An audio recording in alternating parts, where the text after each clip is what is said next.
Hello everyone, Shri IAS academy में आपका स्वागत है। जैसा कि आप जानते हैं कि श्री आईएएस एकेडमी आपको ऑर्गेनाइजेशन की सीरीज के अंतर्गत G20 के टॉपिक को कवर करा रही थी और इस G20 के टॉपिक में भी हमारा पार्ट 1 आ चुका है।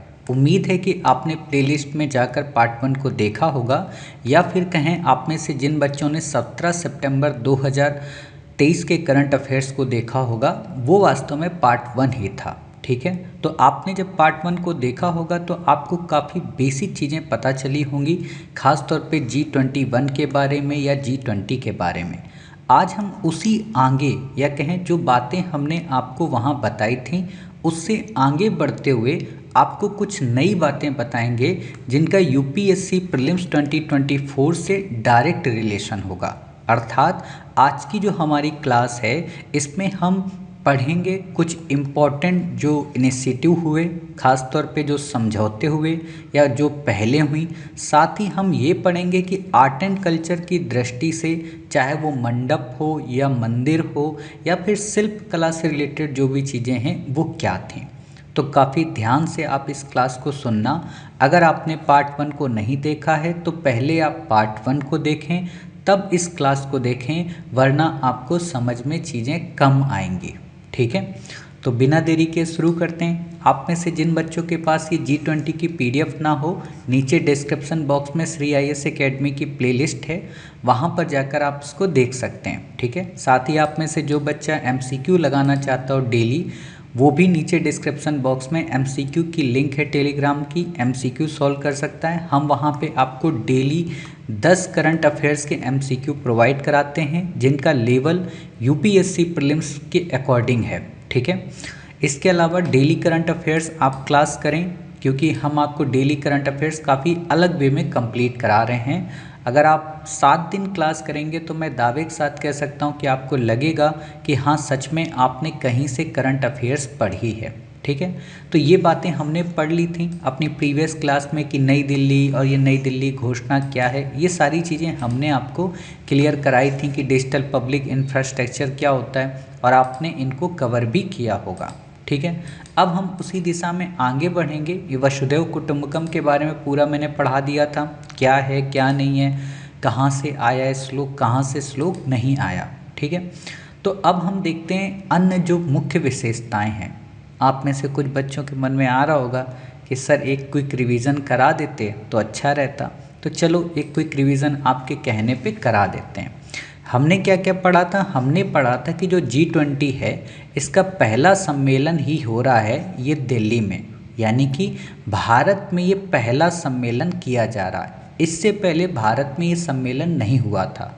अब यहाँ पर इस शब्द का अर्थ ये मत समझना कि ये G20 का पहला ही सम्मेलन है, नहीं, भारत में ये पहला है। वैसे कौन सा है? 18वां सम्मेलन। क्लियर? इसके पहले कहाँ पे हुआ था? इसके पहले इंडोनेशिया में हुआ था। अब भारत के बाद कहाँ पे होगा? अब भारत के बाद ये ब्राज़ील में होगा। और इसी इंडोनेशिया, इसी ब्राज़ील और इसी भारत, इन 3 देशों को मिलाकर इस G20 में एक शब्द यूज किया जाता है, ट्रोइका। क्लियर? ट्रोइका क्या है? ट्रोइका प्रेसिडेंसी के बारे में बताता है, किसके पास अध्यक्षता है, यानी कि पास्ट में किसके पास अध्यक्षता थी, प्रेजेंट में किसके पास अध्यक्षता है और फ्यूचर में किसके पास होगी। तो पास्ट में आपको पता है कि इंडोनेशिया के पास थी, प्रेजेंट में किसके पास है? इंडिया के पास है, और फ्यूचर में यानी कि नेक्स्ट ईयर किसके पास होगी? ब्राज़ील के पास। ये बातें मैंने बताई थी। फिर मैंने आपको बताया था कि जो G20 का जो लोगो है, ठीक है, जो लोगो है वो कमल है। कमल का मतलब ये होता है विपरीत से विपरीत परिस्थिति में भी सकारात्मक रहना। इसमें जो 7 पंखुड़ियाँ हैं, इन 7 पंखुड़ियों का मतलब है 7 कॉन्टिनेंट। इसमें जो कलर हैं वो हैं 4 जो कि इंडियन फ्लैग को रिप्रेजेंट करते हैं। इसमें जो लिखा है वसुधैव कुटुंबकम, 1 अर्थ 1 फैमिली या 1 फ्यूचर, ये कहाँ से लिया गया है? ये महोपनिषद से लिया गया है। ठीक है, महोपनिषद क्या है? ये विष्णु उपनिषद का एक लघु उपनिषद है। क्लियर? टोटल उपनिषद भारत में कितने हैं? 108 उपनिषद हैं। पुराण कितने हैं? 18। वेद कितने हैं? 4। ये चीज़ें मैंने बताई। फिर मैंने बताया था ये जो लोगो है इसको डिज़ाइन किसने किया था, सुदर्शन पटनायक जी ने। क्लियर इतनी बातें, तो इतने फैक्ट आपने पढ़ लिए थे, इससे ज़्यादा आपको यहाँ पर याद रखने की ज़रूरत नहीं है। फिर हमने आपको ये भी बताया था कि जो G20 है इसका गठन कोल्ड वॉर के बाद हुआ था, न कि फर्स्ट वर्ल्ड वॉर के बाद। मैंने आपको ये भी बताया था जो पहली बैठक हुई थी वो केंद्रीय बैंक के जो हेड होते हैं और जो वित्त मंत्रालय के हेड होते हैं उनके जरिए की गई थी। पहले ये केवल इकोनॉमी पर ही फोकस था, इसके बाद ये काफ़ी सारे सेक्टर में काम करने लगा। क्लियर इतनी बातें। चलिए, इसमें एक घोषणा हुई जिसका नाम था नई दिल्ली घोषणा, या कहें न्यू दिल्ली डिक्लेरेशन। तो एक क्वेश्चन तो यही बनेगा कि न्यू दिल्ली डिक्लेरेशन का संबंध किससे, G20 से। दूसरा इसके विषय पे बनेगा कि ये जो न्यू दिल्ली डिक्लेरेशन थी इसमें किस चीज़ की बात की गई। तो इसमें रूस यूक्रेन युद्ध से जो प्रॉब्लम्स आ रही हैं उसको लेकर बात की गई। समझ गए इतनी बातें। तो इतनी ही बातें मुझे यहाँ पर आपको समझानी थी। अब जो हैं कि इसकी विशेषताएं क्या रहीं, या कहें कि इस G20 शिखर सम्मेलन की मुख्य फीचर क्या रहे। तो इसने क्या किया कि कई प्रकार के ऐसे रेजुलेशन अडॉप्ट किए, खास तौर पे चाहे वो एनर्जी सेक्टर की बात को लेकर हो, या सिक्योरिटी सेक्टर को लेकर बात हो, या फिर वर्ल्ड में इकोनॉमी को किस तरीके से बूस्टअप किया जा सकता है, या आप कह सकते हो कि इन्वायरमेंट को किस तरीके से बिना डैमेज किए हम पूरे विश्व के जितने भी लोग हैं वो ग्रो कर सकते हैं, उस पर बातें हुई। तो आपसे इन आउटकम्स पे डायरेक्ट क्वेश्चन नहीं आएगा। आपसे ये बहुत रेयर है कि ये पूछा जाए कि G20 देशों ने 2030 तक 3 गुना वैश्विक नवीकरणीय ऊर्जा क्षमता को हासिल करने पर बात की है। ये मुश्किल है जो पूछे। क्वेश्चन जो आएगा वो आएगा इन पर जो बॉडी हैं, जैसे अंतर्राष्ट्रीय ऊर्जा एजेंसी को लेकर, इस पर आपसे प्रश्न बन सकता है। इस पर प्रश्न आपसे क्या बनेगा, इस पर प्रश्न ये बनेगा क्या इंडिया इसका मेंबर है। मैं इसको बोर्ड पे ही समझाता हूँ। जैसे आपको IEA पे क्वेश्चन क्या बनेगा, क्वेश्चन बनेगा कि क्या इंडिया इसका मेंबर है। फिर आपसे क्वेश्चन बनेगा कि इंडिया नहीं है तो टोटल कितने मेंबर हैं। टोटल में फिर आपसे पूछेगा कि कौन कौन मेंबर हैं, उनके नाम पर क्वेश्चन बन सकता है। फिर बन सकता है कि इसका पर्पस क्या है, ठीक है। फिर क्वेश्चन बन सकता है ये रिपोर्ट कौन कौन सी पब्लिश करती है। मोस्टली तो क्वेश्चन इसी पे आएगा कि ये रिपोर्ट कौन कौन सी पब्लिश करती है, ठीक है। तो हम यहाँ पर देखते हैं इसको लेकर बेसिक। तो पहली बात क्या कि IEA इंटरनेशनल एनर्जी एजेंसी को 1974 में गठित किया गया था, जो कि पेरिस बेस्ड एक स्वायत्त संगठन है। क्लियर। दूसरी बात, क्या इंडिया इसका मेंबर है, तो नहीं, इंडिया इसका एसोसिएट मेंबर है। मतलब इंडिया परमानेंट या कहें संस्थापक सदस्य नहीं है, जो इनका एक रेगुलर मेंबर होते हैं, ठीक है। जैसे अभी आपने देखा होगा G20 में भारत ने कई सारे देशों के प्रतिनिधियों को बुलाया था, जिनमें से बांग्लादेश को बुलाया था। तो बांग्लादेश मेंबर नहीं है लेकिन एसोसिएट के रूप में बुलाया, ठीक है। तो ये चीज़ आपको पता होनी चाहिए, ऑब्जर्वर स्टेटस जिसको बोलते हैं। तो इंडिया इसका मेंबर नहीं है, ठीक है। अब इंडिया इसका मेंबर नहीं है तो और कौन देश हैं जो इंडिया की तरह ही हैं, तो इंडिया की तरह और देश है इजराइल। इजराइल ना तो एसोसिएट मेंबर है और ना ही मेंबर। मैंने ये लाइन क्यों बोली, क्योंकि जिस तरह से G20 के ग्रुप में कौन कौन से देश शामिल हैं इस पर प्रश्न पूछा जा चुका है, उसी तरह इस पर भी एक ग्रुप दे देगा और इजराइल जैसे देशों का नाम दे देगा। तो आप लिख लो कि ना तो इसका चिली मेंबर है, ना इसका कोलंबिया मेंबर है, ना इसका इजराइल मेंबर है, और ना ही इसका लिथुआनिया मेंबर है। क्लियर। इससे आप एलिमिनेट कर सकोगे। बाकी 30 मेंबर क्या हैं वो जब ऑर्गेनाइजेशन की सीरीज में हम इसको पढ़ेंगे IEA को तब पढ़ लेंगे। अब बात कर लेते हैं इसकी रिपोर्ट को लेकर, काफ़ी इंपॉर्टेंट है। पहली इसकी रिपोर्ट इंग्लिश में याद करना, देखो भाई हिंदी में याद करोगे तो फिर भूल जाओगे और दिक्कत आ जाएगी। मैं हिंदी इंग्लिश दोनों बता दूंगा, पहले मैं इंग्लिश बताता हूँ। पहली जो इनकी रिपोर्ट है वो है वर्ल्ड एनर्जी आउटलुक रिपोर्ट, ठीक है। नाम से ही समझ में आ रहा तो आप बता दोगे। दूसरी जो इनकी रिपोर्ट है वो है वर्ल्ड एनर्जी इन्वेस्टमेंट रिपोर्ट, ठीक है। तीसरी जो इनकी रिपोर्ट है वो है वर्ल्ड एनर्जी स्टैटिस्टिक, ठीक है, रिपोर्ट। चौथी जो इनकी है वो है वर्ल्ड एनर्जी बैलेंस रिपोर्ट, ठीक है। फिर इसके बाद जो इनकी पांचवी रिपोर्ट है उसका नाम है, क्या नाम है उसका नाम है एनर्जी टेक्नोलॉजी पर्सपेक्टिव, ठीक है, पर्सपेक्टिव्स। अंतिम जो इनकी रिपोर्ट है वो है India energy outlook report. Clear. Hindi में इसको वर्ल्ड एनर्जी आउटलुक रिपोर्ट को बोलते हैं विश्व ऊर्जा outlook report. World energy investment को बोलते हैं विश्व ऊर्जा निवेश रिपोर्ट। वर्ल्ड एनर्जी स्टैटिस्टिक्स को बोलते हैं विश्व ऊर्जा सांख्यिकी रिपोर्ट। वर्ल्ड एनर्जी संतुलन को बैलेंस को बोलते हैं संतुलन रिपोर्ट, है ना, विश्व ऊर्जा संतुलन रिपोर्ट। एनर्जी टेक्नोलॉजी पर्सपेक्टिव्स को बोलते हैं ऊर्जा प्रौद्योगिकी परिप्रेक्ष्य रिपोर्ट।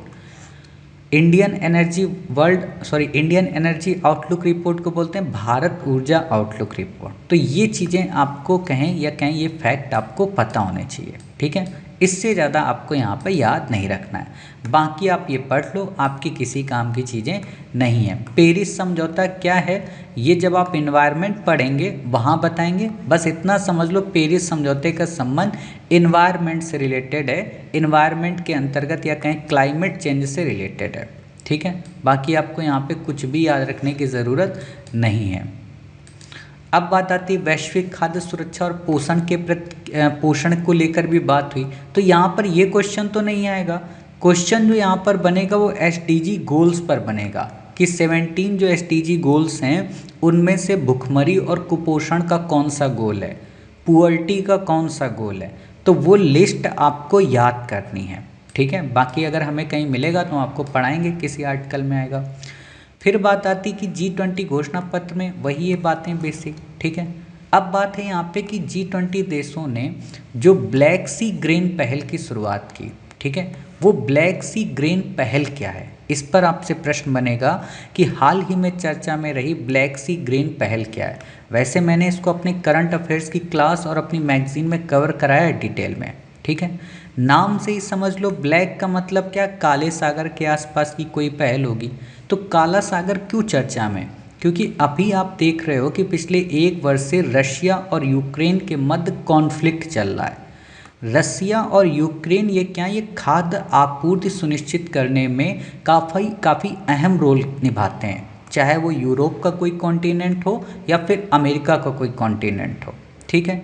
अब जब यहाँ पर युद्ध हो रहा है तो यूक्रेन से विश्व के अलग अलग देशों में अनाज की आपूर्ति बाधित हो रही, समझ गए। तो उस अनाज की आपूर्ति बाधित होने से जो प्राइस हाइक हुए हैं या जिन प्राइसों का मूल्य बढ़ा है उनको कैसे रोका जाए, उससे रिलेटेड है ये ब्लैक सी ग्रेन पहल। एक लाइन में अगर क्वेश्चन आए कि ब्लैक सी ग्रेन पहल का संबंध किससे है, तो आप बता देना कि खाद्य कीमतों में वृद्धि को रोकने से संबंधित, ठीक है। अब कुछ बच्चों के मन में चला हुआ सर काला सागर दिखा देते, तो देखो ये है हमारा प्यारा भारत। प्यारे भारत से जब हम वेस्ट की ओर जाएंगे तो ऊपर यहाँ पर हमें कैस्पियन मिलेगा और कैस्पियन के पास में ही ये हमको मिलेगा ब्लैक सी। यूपीएससी ने कई बार क्वेश्चन पूछा है कि ब्लैक सी से कौन कौन से देश लगते हैं, तो जैसे टर्की है, बुल्गारिया है, रोमानिया है, यूक्रेन है और रसिया है, ठीक है। ये आपके जॉर्जिया वगैरह। इसको याद कैसे करना है इतने सारे देशों को, तो इनका सिंपल सा एक फॉर्मूला है, मैंने अपनी ज्योग्राफी की क्लास में वैसे मैं बताऊंगा, ठीक है। आपको पता है कि कॉफ़ी क्या होती है, ब्लैक होती है, तो ऐसे याद कर लो GTR ब्रू, ठीक है। ब्रू कॉफ़ी का नाम होता है ना, जी से आप याद कर लो, टी से याद कर लो, आर से याद कर लो और ये RR से, ठीक है। अब यहाँ पर देखो और नाम लिखते जाओ, जैसे आपको जी से जॉर्जिया, ठीक है, टी से टर्की, क्लियर, और बी से अरे भाई कहाँ चला गया, देखो है बेचारा नाराज़ हो गया, सोच रहा है कि कॉफ़ी का नाम ले रहे हो आप, कॉफ़ी पिला भी नहीं रहे हो, ठीक। तो ये देखिए रोमानिया, बुल्गारिया। अब यहाँ पर हम एक एक करके फिल करते हैं। जैसे जी से हमारा क्या है, जॉर्जिया, ठीक है। टी से टर्की, रोमानिया, बुल्गारिया, रसिया या रूस, ठीक है, और ये यूक्रेन। क्लियर। तो ये देश आपको याद रखने हैं ऐसे, बाकी आपको यहाँ पे कुछ भी याद रखने की ज़रूरत नहीं है। क्लियर इतनी बातें। ये है जॉर्जिया, और यहीं पे देखो जैसे जब मैपिंग की क्लास कराऊंगा तब तो बताऊंगा ही, ये जॉर्जिया, ये आर्मेनिया और ये अजरबैजान, इनके मध्य एक कॉन्फ्लिक्ट चल रहा है, ठीक है, नगार्नो काराबेक रीजन को लेकर, और यूपीएससी ने इस पर भी प्रश्न कई बार पूछा है। खैर इतनी बातें हो गई। अब बात आती यहाँ पर एक महिर्षि पहल की शुरुआत हुई। इतना जान लो, ये महिर्षि जो पहल है इसका संबंध मिलेट्स से है। मिलेट्स मतलब जो हमारे मोटे अनाज हैं उनको बढ़ावा देने से, ठीक है, जैसे बाजरा है ना, ज्वार है ना, इन चीज़ों से रिलेटेड। इनको मिलेट्स को हिंदी में, शुद्ध हिंदी में कदन्न बोलते हैं। क्लियर। या मोटा अनाज बोलते हैं। तो कदन्न आप लिख लो, ये दक्कन यहाँ गलत है, इस दक्कन को कट कर दो, यहाँ कदन्न आएगा, ठीक है। इससे ज़्यादा आपको नहीं याद रखना है कि महिर्स क्या है, खाद्य सुरक्षा और पोषण से संबंधित एक पहल है। यहाँ पर ये चीज़ आप देख लो, ठीक है। कदन्न और अन्य प्राचीन अनाज पर अंतर्राष्ट्रीय अनुसंधान पहल। क्यों ये महिर्स किया गया? क्योंकि आपको पता होगा कि यूएन ने 2023 को मोटा अनाज यानी कि इंटरनेशनल मिलेट्स ईयर के रूप में घोषित किया है, ठीक है। तो बस इतनी बेसिक बातें यहाँ पर आपको याद रखनी थी। अब बात आती है यहाँ पर WTO को लेकर या कृषि को लेकर, आप बस इसको पढ़ लो, ठीक है। जब मैं WTO पढ़ाऊँगा तो वहाँ पर मैं बताऊँगा कि एम्बर बॉक्स क्या है, ठीक है, ग्रीन बॉक्स क्या है, वहाँ पर ये चीज़ें बताऊँगा। साथ ही मैं आपको ये भी बताऊँगा कि ट्रिप्स समझौता क्या है, उसमें क्या इशू हैं। अभी ज़्यादा डेप्थ में मत जाओ, बस ये देख लो, हाँ WTO क्या है, व्यापार से संबंधित एक ऑर्गेनाइजेशन है जो विश्व के व्यापार को निगमित करता है, देखता है कि कोई व्यक्ति गलत प्रैक्टिस तो नहीं कर रहा है, बस इतना जानो, ठीक है। अगला है यहाँ पे एमिस। एमिस क्या है? एमिस का फुल फॉर्म है एग्रीकल्चरल मिलेट इंफॉर्मेशन सिस्टम, अर्थात जो मिलेट्स का जो उत्पादन है, ठीक है, उसको लेकर सूचना प्रणाली की स्थापना की गई है, ठीक है। इसी में एक है पृथ्वी अवलोकन वैश्विक कृषि निगरानी समूह, मतलब पूरी दुनिया में कहाँ पर एग्रीकल्चर कितनी उपज हो रही है, कितनी वहाँ कमी आई है, इस चीज़ को देखने वाला समूह है जियोग्लैम। इसमें ज़्यादा आपको कुछ भी पढ़ने की ज़रूरत नहीं है, ठीक है। ये वनस्पति तेल वगैरह पढ़ने की ज़रूरत नहीं है, जब ये करंट में था तब ये चर्चा में थी। तो बस आप ये देख लो कि एमएस क्या है, खाद्य बाजार पारदर्शिता और खाद्य सुरक्षा की नीति प्रक्रिया को बढ़ावा देने हेतु एक अंतर एजेंसी मंच। देखो आपको ये चीज़ें पढ़नी हैं, क्योंकि हम जब MCQ बनाते हैं ना तो हम फिर ये नहीं सोचते हैं कि हमने नहीं पढ़ा है तो आपने नहीं पढ़ा होगा। PDF तो मैं इसीलिए दे रहा हूँ ना कि आपको सब पढ़ना है, और जो इम्पोर्टेंट है उस पर क्यों बना लेना है। वो इम्पोर्टेंट क्या होता है वो मैं अपनी वीडियो क्लास में इसी में बता देता हूँ, ठीक है। तो ये मत सोचना कि मास्टर ने नहीं पढ़ाया तो हम भी स्किप कर दें, फिर क्या पता क्वेश्चन आ जाए, ठीक है। जियोग्लैम क्या है आप ये देख लो, क्लियर। अब इससे ज़्यादा आपको यहाँ पे नहीं पढ़ना है। यहाँ हो सकता है कि ऐसा क्वेश्चन बना दे कि इस जियोग्लैम की स्थापना न्यू दिल्ली के समिट में हुई, तो नहीं। 2011 में जब फ्रांस ने G20 की अध्यक्षता की थी तभी इसका अधिदेश का समर्थन किया गया था, क्लियर। हथियार को लेकर आतंकवाद से निपटने के लिए क्या किया गया, तो इस नई दिल्ली की घोषणा में पुरानी वाली घोषणा जो तुर्कीय घोषणा थी, जो आतंकवाद से रिलेटेड थी, उसको दोहराया गया है। तो अब ये ध्यान रखना है यहाँ पर कि तुर्की या तुर्की की घोषणा या टर्की डिक्लेरेशन का संबंध किससे है, तो इसका भी संबंध G20 से है, और ये किस टॉपिक से रिलेटेड है, आतंकवाद से, ठीक है। आतंकवाद को नियंत्रित करने के लिए एक संगठन है जिसका नाम है FATF, यानी कि फाइनेंशियल एक्शन टास्क फोर्स। इसमें लिस्ट हैं 2, ठीक है, वो यहाँ पर मैं नहीं पढ़ाऊँगा अभी आपको, बस इतना जान लो ब्लैक और ग्रे जो लिस्ट हैं उनका अंतर क्या है। अंतर बस इतना है कि एक में वार्निंग दी जाती है कि भैया अब ये गलती मत करना, ठीक है। अगर वो देश नहीं मानता है उस वार्निंग को तो उसको फिर ब्लैक लिस्ट में डाल दिया जाता है। पाकिस्तान को लेकर ये हमेशा आती रहती खबरें कि आज डाल दिया गया, कल निकल गया, तो वो जब करंट में चर्चा में हो तभी उसको पढ़ना। ठीक, भारत इसका सदस्य है, ये बस पता होना चाहिए। इतनी बातें हो गई। यहाँ पर नई दिल्ली घोषणा ज़्यादा आपको यहाँ नहीं देखना है। ठीक है, ऐसे आप यहाँ देख सकते हो। स्वास्थ्य के लिए भी ऐसी बेसिक चीज़ों की बात हुई। अब यहाँ पे जैसे तपेदिक और एड्स की बात आई, टीबी और एड्स को लेकर, तो आपको अपना करंट अफेयर्स याद आना चाहिए कि मास्टर ने टीबी, एड्स और मलेरिया के लिए एक फंड का जिक्र किया था। उस फंड का क्या नाम था? Global fund. कब बनाया गया था? 2002 में। ठीक है, तो ये क्या काम करता है? पूरे विश्व से पैसा इकट्ठा करता है इन 3 बीमारियों के इलाज के लिए। तो बस इतना याद हो। पारंपरिक चिकित्सा पद्धति की यहाँ पर बातें की गई। ठीक है, पारंपरिक चिकित्सा पद्धति में जैसे आपको पता होगा आयुष जो मिशन है हमारा, ठीक है, वो पारंपरिक चिकित्सा पद्धति से रिलेटेड है। तो ऐसे भी प्रश्न बन सकते हैं। वन हेल्थ दृष्टिकोण की बात की गई, ये मेंस की दृष्टि से इंपॉर्टेंट क्वेश्चन है। वन हेल्थ, हम इसको डिटेल में मेंस में कवर कराएंगे। अभी बस इतना समझ लो, वन हेल्थ का मतलब ये है कि हम पशुओं का इलाज भी करेंगे, पौधों का भी इलाज करेंगे और मानव में जो बीमारी है उसको भी देखेंगे। और ये जो बीच का बनता है वो वन हेल्थ, मतलब आप वेन डायग्राम जब पढ़ोगे ना रीजनिंग में, तो उसी को है, वही से रिलेटेड ये ग्राफ बनाया गया। ठीक, तो वन हेल्थ बस नाम जान गए, इससे ज़्यादा क्या करना है। फिर बात आती वित्त ट्रैक को लेकर। अभी मैंने कुछ दिन पहले आपको पढ़ाया था ई रुपये के बारे में। ई रुपये का मतलब क्या है? सीबीडीसी के बारे में। ठीक है, इसमें क्या है? ये डिजिटल करेंसी किसकी है? आरबीआई की है, या कहें भारत सरकार की है। ये क्या है? केंद्रीय बैंक के द्वारा प्राधिकृत है या निगमित है।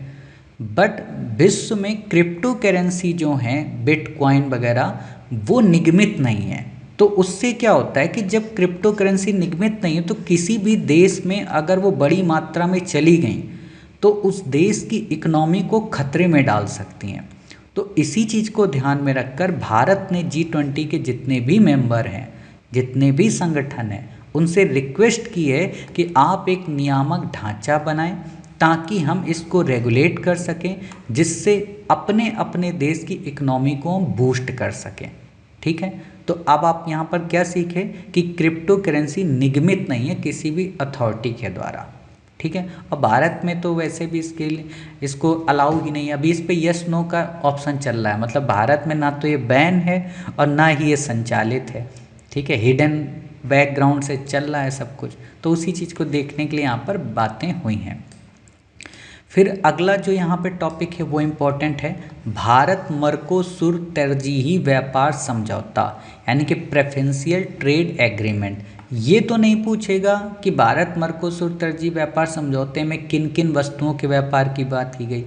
इम्पोर्टेंट है मर्कोसुर ये क्या है, तो ये पता होना चाहिए। लैटिन अमेरिका का एक व्यापारिक समूह है जिसमें ब्राज़ील है, अर्जेंटीना है, उरुग्वे है और पैराग्वे या पराग्वे है।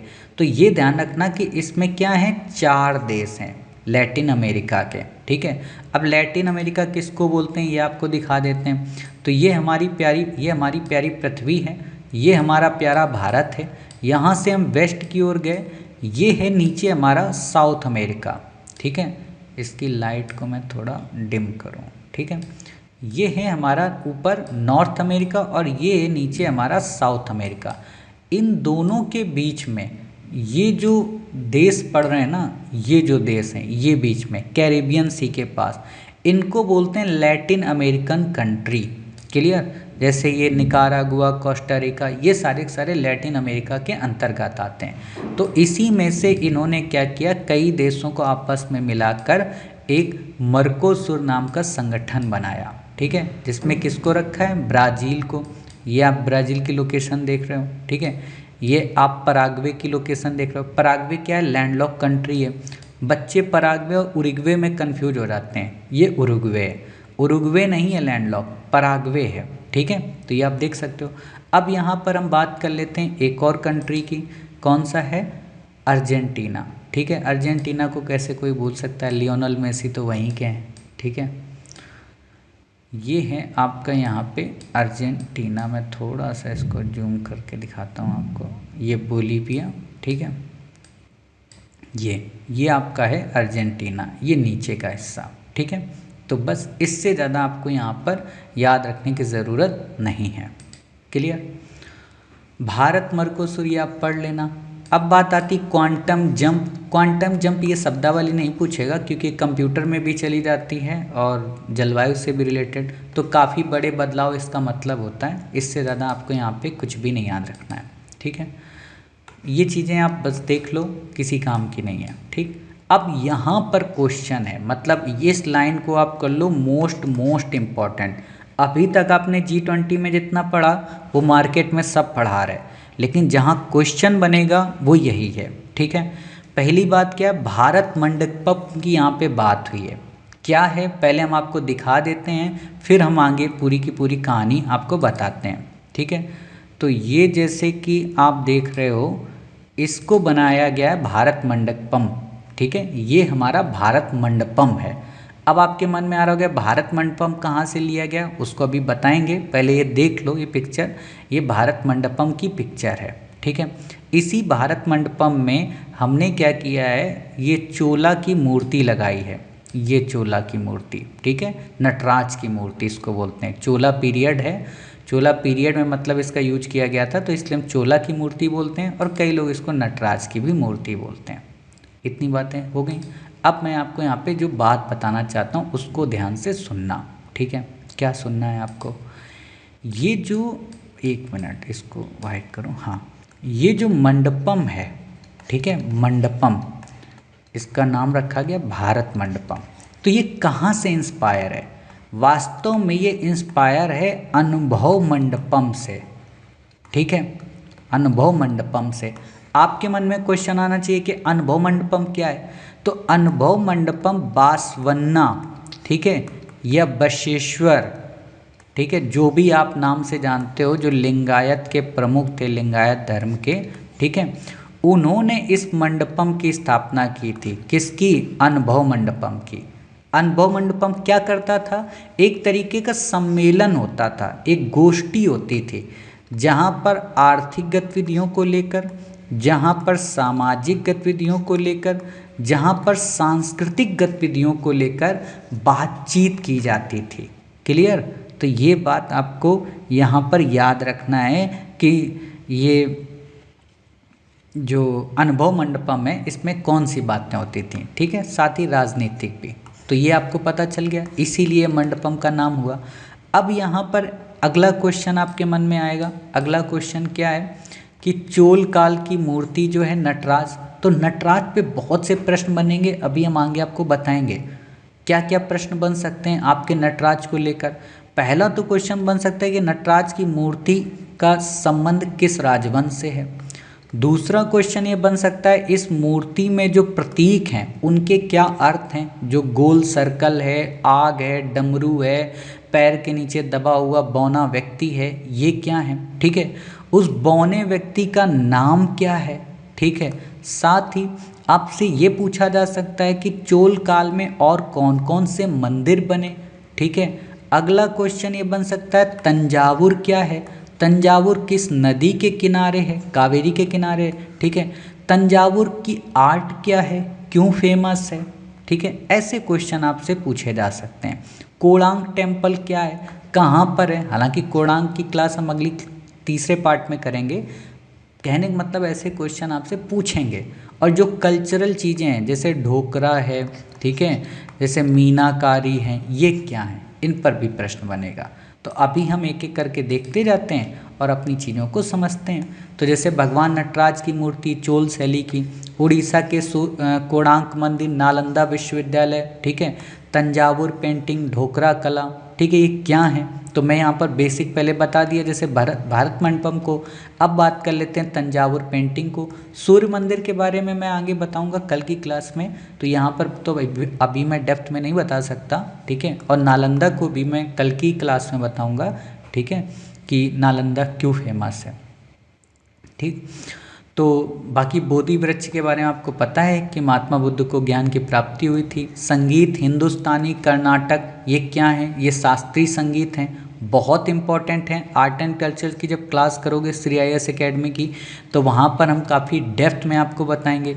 जो लोक संगीत हैं अलग अलग स्टेट के, उनको डेप्थ में बताएंगे। भक्ति आंदोलन क्या है उसको भी डेप्थ में बताएंगे। तो ये यहाँ का सेगमेंट नहीं है।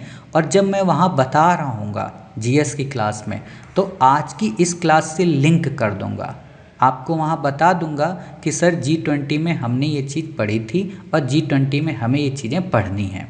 ठीक है, तो आपको रिकॉल हो जाएगा। तो अभी यहाँ पर हम देख लेते हैं तंजावुर पेंटिंग और ढोकरा कला को लेकर। तो तंजावुर पेंटिंग को ऐसे 1600 में ओरिजिन माना जाता है। ठीक है, और इसकी जो विषय वस्तु थीम होती है वो होती है हिंदू देवी देवता या मंदिर की कलाकृतियाँ। सोने के धागे से इसकी कलाकृति की जाती है। ठीक है, बाद में आगे चलकर मराठा लोगों ने मराठा साम्राज्य में या कहें मराठा दरबार में ये काफ़ी ज़्यादा प्रचलन में आई। क्लियर। तंजावुर इसका नाम क्यों पड़ा? क्योंकि तमिलनाडु का ये सबसे बड़ा शहर था, 11वां शहर। किस नदी के किनारे है? कावेरी के डेल्टा के किनारे है। चोल काल में फेमस हुआ। ठीक है, तंजौर भी इसको नाम से जानते हैं, तंजावुर भी नाम से जानते हैं। इतनी बातें हो गई। अब बात करते हैं ढोकरा कला के बारे में। ये ढोकरा बस्तर जिले की कला है। झारखंड की मल्हार जो जनजाति है, जिसको मल्हौर भी बोलते हैं, उनके द्वारा ये खिलौने बनाए जाते हैं अलग अलग प्रकार की कलाकृतियों के रूप में। क्लियर, इससे ज़्यादा आपको नहीं याद रखना है। अब बात आती है अगली G20 की अध्यक्षता कौन करेंगे?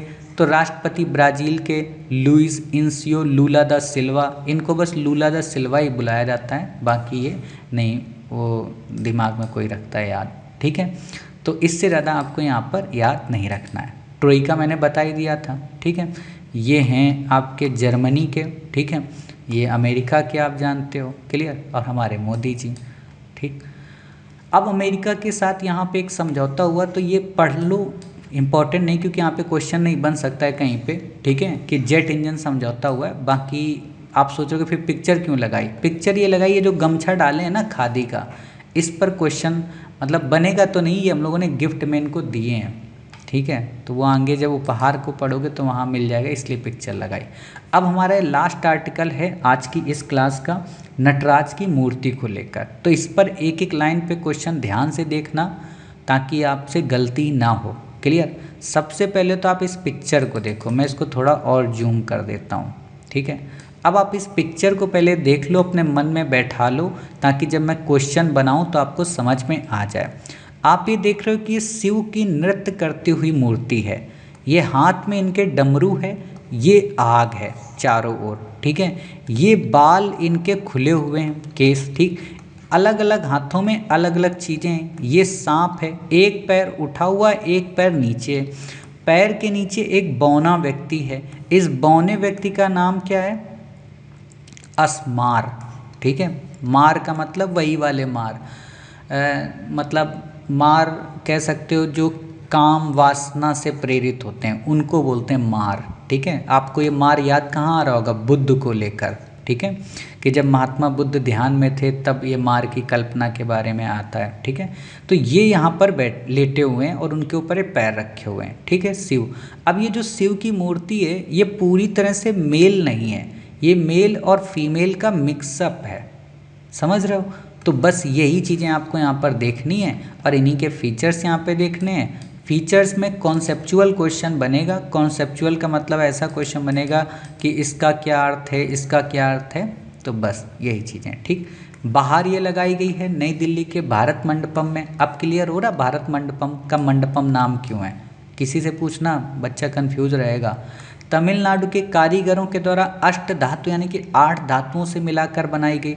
अब यहाँ पर भी एक क्वेश्चन बनेगा कि अष्ट धातुओं में 8 धातुएं वो कौन कौन सी होती हैं। ठीक है, तो आप उन 8 धातुओं को लिख लो। ठीक है, शॉर्ट नोट्स में लिखो अष्ट धातु के अंतर्गत कौन कौन सी धातुएं आती हैं। तो इमेजिन पहले ऐसे ही कर लो कि सोना होगी सर, चांदी होगी, तांबा होगा, सीसा होगा, ठीक है, जस्ता होगा, ठीक है, और टिन होगा। इतनी तो सबको पता होती हैं, मतलब 3 3 6 धातुएं तो नॉर्मल हैं। ठीक, मजबूती देने के लिए लोहा भी हो जाएगा। अब 8वीं जो धातु है वो कन्फ्यूजन में रहते हो, तो 8वीं का है पारा। ठीक है, तो ये 8 धातुएं टोटल हैं। क्वेश्चन बन सकता है अष्ट धातु के अंतर्गत निम्न में से कौन सी धातु शामिल नहीं है। या कौन कौन सी शामिल हैं? तो आपको पता हो 6, 2, 8। क्लियर इतनी बातें। तमिलनाडु के प्रसिद्ध मूर्तिकार स्वामी मलाई के राधा कृष्णन स्टापति ने बनाया है। देखो ये जो तमिलनाडु के मूर्तिकार है ना, इनके जो ये उन्हीं के वंशज हैं जिन्होंने ओरिजिनल में नटराज की मूर्ति बनाई थी। मतलब जो चोल काल में ओरिजिनल में थे, ये उन्हीं पीढ़ी से रिलेटेड पर्सन है ये। अब यहाँ पर एक BBC में इंटरव्यू इन्होंने दिया था कि इनको ऐसे नहीं मिल गया कि तंजावुर में इनके दादा परदादा पूर्वजों ने मूर्ति बनाई थी तो इस मूर्ति का भी ठेका इनको दे दो। नहीं, आर्ट एंड कल्चर मिनिस्ट्री ने एक कंपटीशन करवाया था, उस कंपटीशन में ये जीते थे। समझ रहे हो?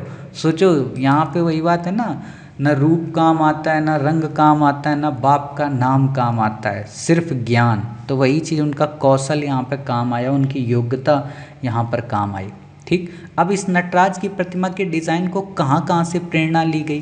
क्योंकि नटराज की मूर्ति ऐसा नहीं कि केवल एक ही जगह है, कई मंदिरों में है। तो जैसे चिदम्बरम में थिल्लई नटराज जो मंदिर है, कोनेरी राजपुरम में जो उमा महेश्वर मंदिर है, और तंजावुर का जो बृहदेश्वर मंदिर है। बृहदेश्वर मंदिर साउथ इंडिया का या द्राविड़ शिल्प का या कहें द्राविड़ मंदिर आर्किटेक्चर का बेस्ट नमूना है। तो जब हम आपको एंशिएंट इंडिया पढ़ाएंगे, आर्ट एंड कल्चर पढ़ाएंगे, वहाँ पर इस चीज़ को काफ़ी डेप्थ में बताएंगे। ठीक है, बात करते हैं ये भगवान शिव के नृत्य रूप के इतिहास और धार्मिक प्रतीकवाद में गहरी अंतर्दृष्टि प्रदान करता है। अब यहीं से क्वेश्चन बनेगा कि नटराज मूर्ति का आशय है, तो इतिहास और धार्मिक प्रतिवाद में गहरी अंतर्दृष्टि प्रदान करना। भारत मंडपम में जो नटराज की मूर्ति वो लुप्त मोम विधि से बनाई गई। देखो लुप्त मोम विधि कुछ भी नहीं है, एक तरीके का सांचा है। सांचा का मतलब जैसे आप लोग गुजिया बनाते हो, मतलब जब होली का टाइम आता है तो उसमें क्या होता है कि गुजिया क्या है, पहले से वो लोहे की या स्टील की या पीतल की जिसकी भी आपके पास होगी बनी होगी शेप में। ठीक है, उसमें आप मैदा की एक रोटी बना के उस पर खोया रख के उसको पंच कर देते हो तो वो उसी शेप में ढल जाती है। या आइसक्रीम को आप देखते होगे जब जमाते होगे फ्रिज में, तो वो क्या है, वो वास्तव में लुप्त मोम ही है। लुप्त मोम क्यों नाम दिया जाता है? क्योंकि उस समय सांचे ऐसे नहीं बन पाते थे, तो एक निगेटिव सांचा बनाने के लिए लुप्त मोम में आर्किटेक्चर करके हमने उसको बना दिया, फिर उसको मट्टी से या धातु से उसको भर दिया, बाद में वो सांचा बन गया और उसी से बार बार सारी मूर्तियाँ बनाते गए। कुछ को नहीं समझ में आ रहा होगा तो भैया देखो दिखा देते हैं आपको, ताकि लुप्त मोम विधि आपको पता रहे। ठीक है, ये देखो कुछ इस तरीके की। अब ये देख रहे हो यहाँ पे, ठीक है, ये है मोम का। ठीक, इस मोम को हमने पहले बनाया तो ये हमारा इस तरीके से सांचा बन गया। ठीक, अब हमने इसको डिज़ाइन किया, इसको हमने ऐसे बंद करके रख दिया, इसके ऊपर हमने धातु से पिघला हुआ डाला। अब जब डाला तो ये ऐसा बन गया। ठीक, शेप में हमने ये किनारे किनारे इसके काट दिए, इस तरीके की धातु का शेप हमको मिल जाता है। बस, अब मोम का ही क्यों बनाते हैं? क्योंकि मोम का पिघल जाएगा ना जब ये धातु का हम डालेंगे तो ये एक नए शेप में बेहतरीन बन जाएगा। समझ गए? इससे ज़्यादा आपको याद कुछ करना नहीं, आपसे पूछेगा नहीं कि मोम की विधि क्या है। हाँ, डांसिंग गर्ल जो मोहनजोदड़ो में मिली थी वो इसी वैक्स मॉडल का ही नमूना थी। ठीक, तो बाकी आप ये पढ़ लेना, आपसे क्वेश्चन यहाँ पे नहीं आएगा। हम अपने पीछे की बात पे चलते हैं जो मैं बता रहा था। ठीक है, तो यहाँ पे मैंने बता दिया। अब बात करते हैं इस शिव के नृत्य स्वरूप का इतिहास क्या और धार्मिक महत्व क्या है। तो प्राचीन उत्पत्ति मानी जाती है शिव की कि ये वैदिक काल से जुड़े हुए हैं। वैदिक काल कब से कब तक का होता है? 1500 से लेके 600 तक का। इसमें दो पार्ट होते हैं, ऋग्वैदिक और उत्तर वैदिक। ऋग्वैदिक 1500 से आपका 900 तक माना जाता है, कुछ लोग 1000 मानते हैं। ठीक है, उत्तर वैदिक जो होता है वो 1000 से 500 या 600 तक माना जाता है। ठीक, तो वहाँ पर ये रुद्र देवता के रूप में प्रसिद्ध थे जो प्राकृतिक तत्वों और तूफान के प्रति शक्ति से जुड़े हुए थे। जैसे इंद्र रक्षा से जुड़े थे, ठीक है, वरुण अलग कार्यों से जुड़े थे, ऋतु नाम का एक देवता था, ठीक है, जो नैतिक विधि विधान से रिलेटेड थे। ठीक, अग्नि देवता है ना, तो ये चीज़ें आपको पता होनी चाहिए। रुद्र प्रारंभ में एक उग्र देवता थे, मतलब खतरनाक, जो प्रकृति के विनाशकारी पहलुओं का प्रतीक थे, यानी कि डिस्ट्रॉयर। जैसे अभी भी आप पढ़ते हो ना गॉड का पूरा नाम क्या है? Generator, observer and destroyer. ठीक है, पालक, संहारकर्ता और आपका देखने वाला, एक तरीके का ऑब्जर्वर, ठीक है। तो ये चीज़ें बस पता, गॉड का यही मतलब ही होता है। नटराज के स्वरूप का प्रादुर्भाव कब हुआ? तो नटराज नाम से जाना जाता है नर्तक के रूप में शिव को। नटराज क्यों कहा जाता है? क्योंकि शिव डांस कर रहे हैं, इसलिए नटराज, ठीक है। नटराज की पेंसिल से इसको लिंक मत करना। 5वीं शताब्दी ईस्वी के आसपास आकार लेना शुरू हुआ। शिव के नृत्य के शुरुआती चित्रों ने नटराज रूप से जुड़े बहुआयामी प्रतीकवाद की नींव रखी। ये आप लाइन स्किप करो, नहीं समझ में आएगी आपको, क्योंकि प्रतीकवाद का यहाँ पर ये मतलब है कि शुरू में क्या था कि मूर्ति नहीं बनी थी, शुरू में इनके एक तरीके के डायग्राम या चित्र बनाए गए थे कला के रूप में, ठीक है। अब ये मूर्ति, ये ओरिजिनल मूर्ति है चोला टाइम की, ये ओरिजिनल मूर्ति है, इसी को हूबहू बनाना था बड़े लेवल पे, ठीक है। तो आप देख सकते हो कितना लेवल मिलता वो बनाया गया। तो अब यहाँ पर आपको देखो एक एक चीज़ क्लियर दिख रही है, और इन्हीं पर अब आपसे यहाँ पर प्रश्न पूछा जाएगा। क्या है कि चोल राजवंश के काल में इस मूर्ति का विकास हुआ।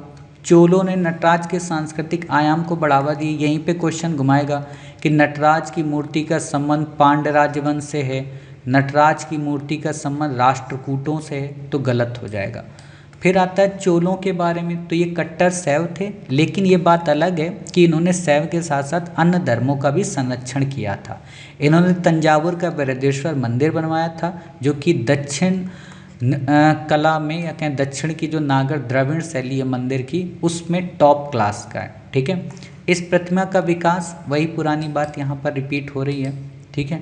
शिव पुराण में एक असाधारण देवता है जो विनाशकारी और तपस्वी दोनों गुणों का प्रतीक है, यानी कि नटराज को इस रूप में जाना गया। नृत्य के भगवान नटराज को 108 विविध नृत्यों के लिए पूजा की जाती है। नृत्य करते हुए शिव जीवन के द्वंद्वों को मूर्त रूप देते हुए सृजन और विनाश दोनों से जुड़े हैं। इस लाइन पे क्वेश्चन बनेगा, ऐसे बनाएगा क्वेश्चन कि नटराज की नृत्य करती हुई मूर्ति का अर्थ है, तो आप बताओगे कि जीवन के द्वंद्वों को मूर्त रूप देते हुए सृजन और विनाश दोनों, ठीक है। इस नृत्य को एक लौकिक नृत्य माना जाता है। लौकिक का मतलब ये होता है कि जो आम जनजीवन से रिलेटेड हो, ठीक है, जिसमें शिव लौकिक नृत्य के रूप में और संसार एक मंच के रूप में, मतलब जिस पर वो खड़े हैं वो मंच है संसार का, ठीक है, और शिव जो है वो एक अलौकिक पर्सन है, उसके ऊपर नाच रहे। वही बात है ना, हम लोग एक लाइन क्या यूज करते हैं ना अपने जीवन में कि सब ईश्वर की मर्जी है, हम तो बस एक प्यादे हैं, वो नचा रहा है अपनी उंगली पे, तो वही है यहाँ पे, ठीक है। नटराज के प्रतिष्ठित तत्व क्या है? नटराज को एक ज्वलंत ऑरियल या प्रभा मंडल, या कहें उस चक्र में दर्शाया गया जो संसार के चक्र का प्रतीक है। आपसे क्वेश्चन पूछेगा कि नटराज के प्रभा मंडल का आशय है, तो संसार का चक्र, इंटरव्यू में भी आ सकता है। लंबी बिखरी हुई जो जटाएं हैं, यानी कि जो बाल हैं, केस हैं, वो क्या है? नृत्य की ऊर्जा और गतिशीलता को दर्शाते हैं, ठीक है। 4 भुजाओं के साथ दिखाया गया, प्रत्येक हाथ में प्रतीकात्मक वस्तुएं, उनका अपना एक अर्थ है। जैसे उनके दाहिने हाथ में जो डमरू है वो क्या कह रहा है? सभी प्राणियों को अपनी लयबद्ध गति में खींचता है। बाईं भुजा में जो अग्नि है वो क्या कह रही? ब्रह्मांड तक को नष्ट करने की उनकी शक्ति का प्रतीक। अर्थात डमरू है गति का सूचक, अग्नि है नष्ट करने का सूचक, ठीक है। नीचे जो बौनी आकृति है वो किस चीज़ की है? भ्रम और सांसारिक विकर्षण का। मतलब आप देखते होगे कि लोग जीवन में परेशान हो जाते हैं कि फलाना चला गया, फलानी चली गई, वो छोड़ गया, ये छोड़ गया, है ना, या उसने कुछ गलत कर दिया, या वो बहुत अमीर हो गया, वो उसने परेशान किया। तो ये सब क्या है? वो यही बताना चाह रहे हैं, सब सांसारिक तत्क्षणिक चीज़ें हैं, ये नष्ट होंगी, इनका अंत है, मृत्यु निश्चित है। तो वही बात है कि अगर किसी व्यक्ति की मृत्यु हो जाती है, कोई आपका प्रिय आपको खो देता है या आप उससे खो देते हैं, ठीक है, तो उसमें आपको रोना नहीं चाहिए, परेशान नहीं होना चाहिए, बल्कि जीवन में आगे बढ़ना चाहिए, क्योंकि ये सब सांसारिक विकर्षण है, ठीक है। रुद्र का अर्थ क्रोध है, जो भगवान शिव के आग्नेय रूप का प्रतिनिधित्व करता है। अब इसी में जो बौना आदमी है ना, उसका नाम है अपस्मार, ठीक है। ये बस याद, क्योंकि कई प्रकार के स्टेट पीसीएस के जो एग्ज़ाम होते हैं ना, वो अपस्मार क्वेश्चन पूछ लेंगे। जैसे मुझे याद है यूपी पीसीएस ने इस बार के एग्ज़ाम में ये तक पूछ लिया था, वो जो पत्तियाँ हैं तो कितनी पत्तियाँ हैं, कमल के फूल में वो जो 7 है ना, 7 हैं कि 6 हैं कि 5 हैं, तो पता होना चाहिए। तो अगर आप स्टेट वगैरह का एग्ज़ाम देते हो तो इसलिए थोड़ा बहुत ही ज़रूरी है। ठीक। एक बार एक बौना शैतान था, अपनी शक्तियों, ताकत और संपत्ति पर बहुत घमंड था। होता है ना आजकल के लोग। बौना देखो वास्तव में इंसान को दिखाया जा रहा है। क्यों बौना दिखाया जा रहा है? क्योंकि ये बताया जा रहा है कि ईश्वर बड़ा है और बाकी जितने भी प्राणी हैं वो उसके सामने बौने हैं, तुच्छ हैं, है ना। बौने का मतलब ये मत समझ लेना कि सर हम तो नाटे नहीं हैं, हम तो छोटे नहीं हैं, तो हमको तो फिर कोई दिक्कत नहीं, हम तो बड़े आदमी हैं, 6 फुट के 5 फुट के हैं। ऐसा नहीं है। बौने का मतलब है इंसान, और आदमी का या कहें मनुष्य की जो एक सामान्य आकृति है वो है ईश्वर। ठीक है। अलंकरण में शिव के एक कान में नर कुंडल है जबकि दूसरे में नारी, इसीलिए शिव को क्या बोलते हैं? अर्धनारीश्वर। ठीक है। इस पर कभी बात करेंगे जब कल्चर में जो अपनी एक सीरीज है ना, हमारी संस्कृति और हमारे संस्कार, वहाँ पर हम शिव को लेकर बात करेंगे और शिव के बारे में बताएंगे कि इंसान को शिव से क्या सीखना चाहिए। इमेजिन करो शिव क्या है, एक फैमिली, शिव की फैमिली पर गौर करना कभी आप। शिव की फैमिली पर जब गौर करोगे, लोग कहते हैं ना कि आजकल संयुक्त परिवार नहीं रह सकता। शिव की फैमिली देखो, शिव की फैमिली में गाय किसका वाहन है? शिव का। ठीक है। गाय को कौन खाता है? शेर, बाघ। ठीक है। बाघ किसका है? माता पार्वती का। ठीक है। अब यहाँ पर फिर उल्टा करो, सांप। ठीक है। शिव के गले में सांप को कौन खाता है? मोर। मोर किसका है? इनके बेटे का। बेटा कौन है इनका? बताइए। कार्तिकेय, उसका वाहन है। ठीक है। अब मोर देख लिया, मोर किसको खाता है? चूहे को। चूहा किसका है? गणेश का। ठीक है। सबके सब एक साथ रहते हैं, मतलब ये सारे एक दूसरे को जो कट्टर दुश्मन है, सांप, मोर, चूहा, है ना, गाय, शेर, सब एक दूसरे कट्टर हैं और सबके सब एक साथ रहते हैं। दूसरी बात, सबके सब विपरीत तापमान में रहते हैं। आपने कभी सुना है कि गाय बर्फीले पहाड़ों का जानवर है, या शेर बर्फीले पहाड़ों का जानवर है, या सांप बर्फीले पहाड़ों का जानवर है, मोर बर्फीले पहाड़ों का जानवर है, या चूहा बर्फीले पहाड़ों का जानवर है? बायोलॉजी की दृष्टि से भी ये गलत हो जाते हैं कि ये ठंडे प्रदेशों के जानवर नहीं हैं, समझ गए, लेकिन फिर भी सब रहते हैं। क्या बता रहा है कि परिस्थितियाँ कितनी भी विपरीत हों, परिस्थितियाँ कितनी भी खराब हों, अगर आपके पालनकर्ता का हाथ आपके ऊपर है, उसका आशीर्वाद आपके ऊपर है, तो आप जीवन जी लोगे। समझ गए? कैलाश पर्वत की कहानी बताएंगे धर्म को लेकर। देखो धर्म पे मैं ना कम बोलता हूँ, क्योंकि कई बार ये होता है ना कि लोग वीडियो को मिक्स कर देंगे। मतलब आजकल का ये जो एआई इंटेलिजेंस हो गया है, अभी मैं परसों के दिन ही देख रहा था, किसी ने क्या किया है कि उस पर एआई का यूज करके, जो मंकीड़िया साहब हैं, अपने जो मिनिस्टर हैं, मुझे याद नहीं है, मनसुख भाई मंकीड़िया, मुझे याद नहीं है, शायद एजुकेशन मिनिस्टर में है, किस में है मुझे याद नहीं है पूरी तरह से, तो उनका वीडियो बना दिया और उस पर उनकी वॉइस ना लगा के एआई वर्जन लगा दिया, और उसमें पूरा वो डिटेल में घोषणा कर रहे हैं कि हम इतने करोड़ रुपए का हर एक के अकाउंट में इतना इतना रुपया डालेंगे, ये करेंगे। बाद में पीआईबी ने फैक्ट चेक करके उसको रिजेक्ट किया। तो ऐसे भी क्वेश्चन बन जाते हैं। ठीक है। तो ये नर और मादा के संगम का प्रतिनिधित्व करते हैं, जो अर्धनारीश्वर है। फिर मैंने क्या बताया कि शिव की भुजा के चारों ओर एक सांप मुड़ा हुआ है। सांप क्या है? कुंडलिनी शक्ति का प्रतीक है, जो मानव रीढ़ में सुप्त अवस्था में रहती है। कुंडलिनी शक्ति आप ऐसे समझो, आपने देखा होगा एक मनुष्य मान लो ऐसे बैठा होता है, तो उसके नीचे से, मतलब जो नीचे का हिस्सा है कमर का कूला, वहाँ से कुछ चक्र ऐसे बनते हैं। ठीक है। 7 चक्र जहाँ तक मुझे याद होते हैं। कहा जाता है कि जब कोई व्यक्ति योग और ध्यान करता है, ऋषि मुनि जो तपस्वी हैं, तो उनकी ये 7 इंद्रियां जागृत हो जाती हैं, और जिसकी ये 7 जागृत हो जाती हैं ना, वो फिर दैदिप्यमान हो जाता है। जैसे अभी आप कई प्रकार के संतों को सुन रहे होंगे, खासतौर पे अभी प्रेमानंद महाराज जी काफ़ी ज़्यादा चर्चा में हैं, और वो ठीक भी हैं। ठीक क्यों है? कि उनके अंदर सबसे बड़ी चीज़ क्या है? ईगो नहीं है। दूसरी चीज़ क्या है? कि वो लालची नहीं है। तीसरी चीज़ क्या है? सिंपल लाइफ, हाई थिंकिंग है। ठीक है। और वो कट्टर बोलते हैं, मतलब मुझे तो उनकी सबसे बड़ी बात ये लगी कि संत तो वो हो ही नहीं सकता जो आपसे पैसा मांग रहा है। संत का काम है केवल भिक्षा मांगना, और भिक्षा में जितना मिल जाए उतने में गुजर बसर करना। तो ऐसे लोग जो होते हैं ना, इनकी ये कुंडलिनियाँ जागृत होती हैं। ठीक है। तो बस यही चीज़ें हैं आपको बस। अब कुछ लोगों को क्वेश्चन आएगा सर बागेश्वर धाम के जो बाबा हैं क्या उनकी भी कुंडलिनियाँ जागृत होंगी? हो सकता है, क्योंकि उन्होंने तपस्या की है कई वर्षों तक, तो हो सकता है उनमें भी वो चमत्कारिक शक्ति, और इसीलिए वो देखो ये चीज़ें बता पाते हैं। देखो कोई भी व्यक्ति अपने यहाँ ना, इस पर भी हम कभी एक डिबेट करेंगे कि जैसे बाबा बागेश्वर हैं या अन्य जो साधु संत हैं, क्या ये जो कर रहे हैं ये सही है या गलत है। एक लाइन में बस अभी आपको बता दूं तो ये जो कर रहे हैं ना ये सही है। क्यों सही है? आप इमेजिन करो ना, किसी डिमोटिवेटेड पर्सन को, कोई रो रहा है, परेशान है, हताश है, जीवन से निराश है, उसको ये क्या दे रहा है? एक आशा दे रहा है, एक उम्मीद दे रहा है। और उस उम्मीद के सहारे अगर वो व्यक्ति 10 साल जी गया, ठीक है, तो समाज कितना उन्नत कर जाएगा। तो ये इम्पॉर्टेंट चीज़ है, ठीक है। बाकी और उनके बारे में बेसिक और डेप्थ में नहीं जाना है। अगर मैं मूल बात कहूँ तो वो ये सत्य है और ये होना चाहिए कि आप वो एक तरीके का मोटिवेटर का काम कर रहे हैं समाज को आगे बढ़ाने का। भाई सपोज करो वो ये तो नहीं कहते ना कि आप हनुमान जी की माला 24 घंटे जपो, पढ़ाई मत करना और आप यूपीएससी निकाल दोगे, ये कभी नहीं बोलते। उनका ये सिद्धांत है कि कर्म करो लेकिन ईश्वर को ध्यान में रख कर करो। तो जब कर्म करोगे, ईश्वर को ध्यान में रखोगे, बालाजी को ध्यान में रखोगे, तो आप बुरा नहीं सोच सकते, बुरा आप नहीं कर सकते। तो जब बुरा करोगे नहीं तो कर्म आपका क्या हो जाएगा? सत्कर्म।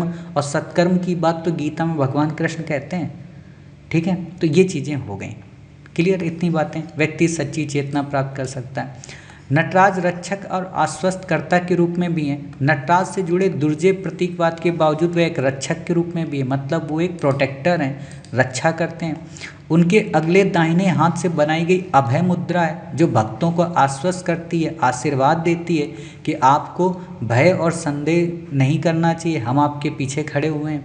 नटराज के उठे हुए पैर और उनके अगले बाएं हाथ का संकेत उनके पैरों की ओर इशारा करते हुए भक्तों को उनकी शरण में आने के लिए प्रेरित करता है।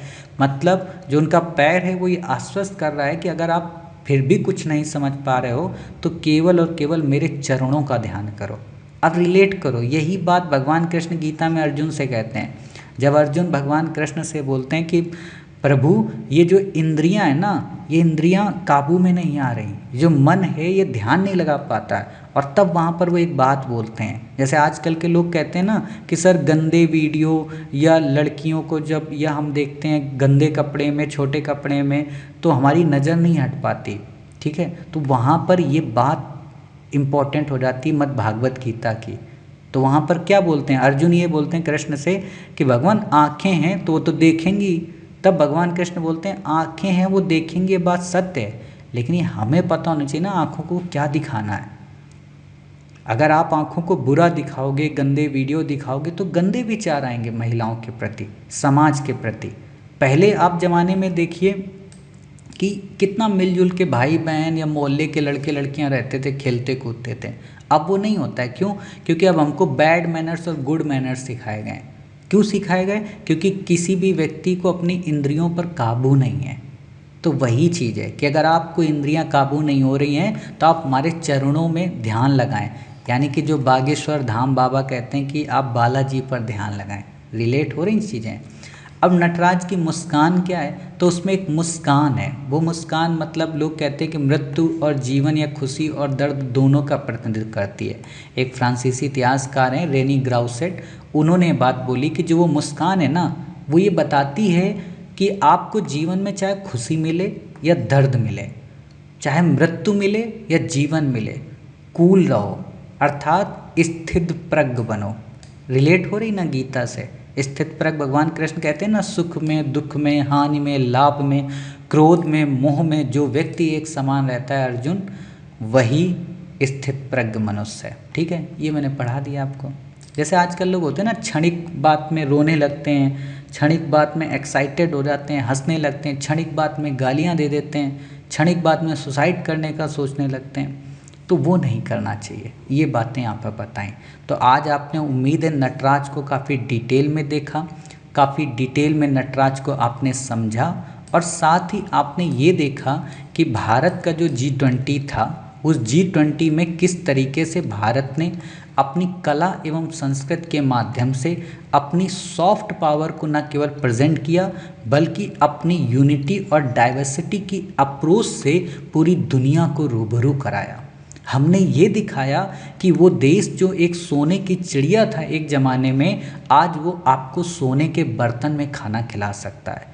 हमने ये दिखाया कि वो देश जो 1947 में आज़ाद हुआ, जिसके पास खाने के लिए अनाज नहीं था, जो गरीबी से जूझ रहा था, वो आज विश्व के बड़े से बड़े नेताओं को अपने यहाँ भंडारे के रूप में खिला सकता है। और न केवल वो अन्न खिला सकता है जो उसके यहाँ उपजते हैं, बल्कि दुनिया के महंगे से महंगे अन्न खिला सकता है। हमने ये साबित किया कि जिस देश के पास रहने के लिए छत न थी, उस देश ने आपको महलों में टिकाया। हमने ये आपको इस G20 के माध्यम से दिखाया कि जिस देश के लोगों में आप मतलब नेग्लेक्ट करते थे अंग्रेज और यूरोपियंस कि हमारी तुलना सांप और सपेरों से की जाती थी, हमारी तुलना एक डार्क अंधेरी कमरे में एक काली बिल्ली से की जाती थी, उस देश में अपने आप में दुनिया को एक दिशा दिखाने की या कहें एक लाइट ऑफ एशिया बनने का हुनर है। तो ये हमने अपने G20 से दुनिया को संदेश दिया। आगे के हम अपने पार्ट्स में और भी बातें करेंगे कि G20 ने किस तरीके से भारत को सुपर पावर की ओर ले जाने के लिए या कहें भारत के विचार को या कहें आइडिया ऑफ इंडिया को प्रमोट किया है। ठीक है, तो उम्मीद है आपको ये सेकेंड पार्ट पसंद आया होगा। मिलते हैं अपने थर्ड पार्ट में, वहाँ पर देखेंगे हम कोणार्क से रिलेटेड बातें, मध्य पूर्व जो यूरोप के मध्य में जो हमारा आर्थिक रूट बनने वाला है या कहें जो आर्थिक गलियारा बनने वाला है उसको देखेंगे, और साथ ही हम ये भी देखेंगे कि जो ट्राइफेड के द्वारा जो जो गिफ्ट वगैरह दिए गए वो क्या थे। ठीक है, तो तब तक अपना ख्याल रखिए, स्वस्थ रहिए। जय हिंद, जय भारत, वंदे मातरम, भारत माता की जय।